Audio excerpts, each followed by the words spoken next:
착한 복지, 법 지키는 복지가 되어야 합니다. 무상급식, 무상보육 논란이 사회적 갈등으로 커질 조짐을 보이고 있습니다.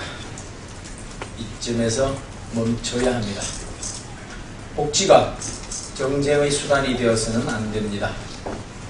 소모적 논쟁으로 갈등을 일으켜서 국민들에게 걱정을 끼쳐드리는 복지는 나쁜 복지가 될 것입니다.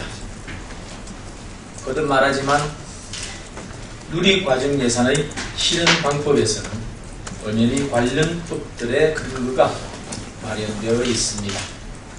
유아교육법, 영유아교육법, 지방교육재정교부금법 등의 지방교육재정으로 중간키로 근거가 마련되어 있습니다. 시도교육청은 그 법에 따라 누리과정 예산을 편성해야 할 의무가 있습니다. 시도교육감협의회에서 내년도 누리과정 예산을 2~3개월분부터 편성키로 결정한 것도 그 법적 의무를 스스로 인정한 것입니다. 충남교육청은 7개월분, 대전시 교육청과 세종시 교육청은 6개월분, 경남도 교육청은 4개월분부터 편성한 것도 이를 뒷받침하는 것입니다. 무상보육은 저출산 문제 해결에도 필요한 것이니 현재의 문제이자 미래의 문제입니다. 누리과정 예산이 부족하다면 교육 예산을 더욱 촘촘히 짜는 것이 먼저일 것입니다. 누리과정 예산을 편성을 거부하고 있는 나머지 교육청 등도 속히 법정 의무를 다해 예산을 편성해야 할 것입니다. 복지는 돈입니다. 무상복지는 무한복지가 될 수 없습니다. 국가 재정이 남아 넘친다면 이것저것 다 쓸 수 있겠지만 한정된 재원으로는 꼭 필요한 데 쓰는 게 현명한 길일 것입니다. 국가 재정을 거덜내는 복지는 나쁜 복지입니다. 후손들에게 빚을 떠넘기는 복지는 나쁜 복지입니다. 법을 지키지 않는 복지는 나쁜 복지입니다. 지속 가능하고 후손들에게 빚을 떠넘기지 않고 법을 지키는 게 착한 복지입니다. 경제활성화법이 진짜 민생법안입니다. 정기국회 일정이 한 달도 채 남지 않았습니다. 어제 세월호 실종자 수색 작업도 종료되었습니다. 이제는 국회가 세월호 3법을 실천하고 고유의 업무에 매달려야 할 때입니다. 무엇보다 올 정기국회에서는 국회 선진화법에 따라 예산안 자동 구의 조항이 처음으로 적용됩니다.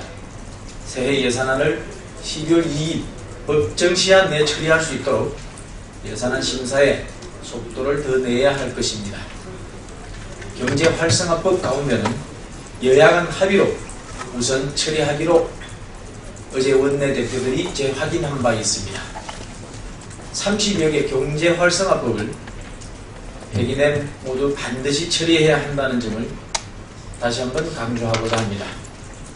송파세모니법으로 불리는 국민기초생활보장법, 경제자유구역법, 외국인 환자 유치를 위한 의료법, 크루즈산업육성법, 마리나 항만조성관리법, 서비스산업발전기본법, 클라우드 컴퓨팅 발전 및 이용자보호법 등 경제를 살리고 투자를 활성화하는 법안들이 남아 있습니다.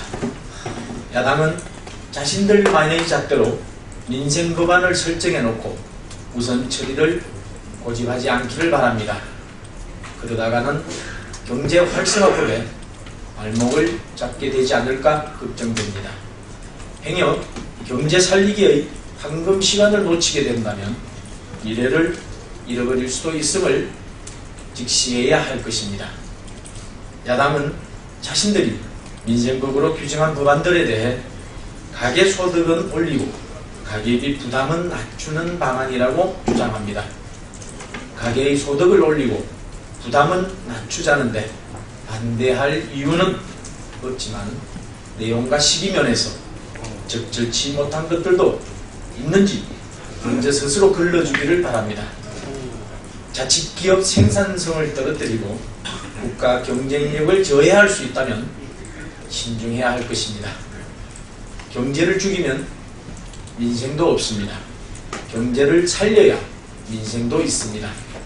경제 살리기법이 진짜 민생 법안입니다. 야당의 대승적인 협조를 기대합니다. 바닷속 세월호 치밀하게 고민해야 합니다.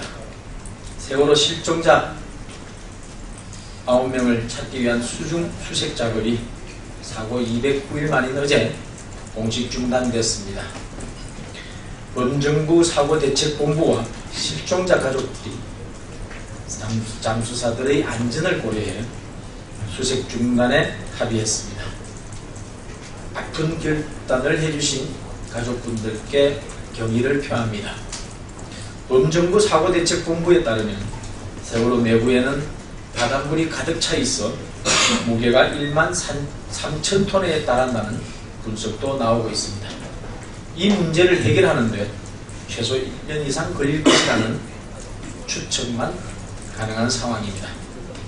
해제에 가라앉은 세월호 문제는 멀고도 험한 여정입니다. 무엇보다 가족들의 의견이 존중되는 가운데 국민들의 총의를 모아야 할 것입니다.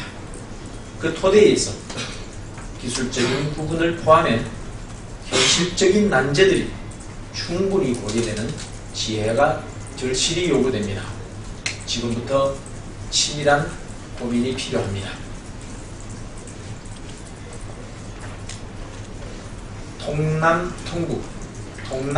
통남이 되어야 합니다. 순방 외교 중인 박근혜 대통령이 첫 방문지인 중국 베이징에서 미국, 중국, 일본, 러시아 등 주변 4개국 정상을 모두 만났습니다. 버락 오바마 미국 대통령과는 세 번째 정상회담을, 중국 시진핑 국가주석과는 5번째 정상회담을, 아베 신조 일본 총리와 푸틴 러시아 대통령과는 조우했습니다. 이번 순방 외교를 앞두고 북한이 항류하던 미국인을 한 달 사이에 모두 석방했습니다. 일각에서는 북한의 통미봉남 전략으로 우리나라가 소외될 가능성을 배제할 수 없다는 우려를 내놓기도 했습니다. 그러나 한미 정상회담에서는 북핵 공동 대응 의지를 재확인하는 등 그 우려를 불식시킨 것으로 알려져 있습니다. 북핵 문제 해결을 위한 6자 회담 재개 문제를 포함해서 한반도 문제에서는 우리나라가 중심에 있어야 합니다. 북한이 우리나라를 배제한 채 미국과 직접 대화할 빈틈을 보여서는 결코 안 될 것입니다. 북한과의 대화는 우리가 주도해야 한다는 것이 철칙입니다. 북은 첫째도 남을 통해야 하고 둘째도 남을 통해야 합니다. 남과 북이 직접 통하는 당사자 대화가 되어야 합니다. 혁신은 계속됩니다.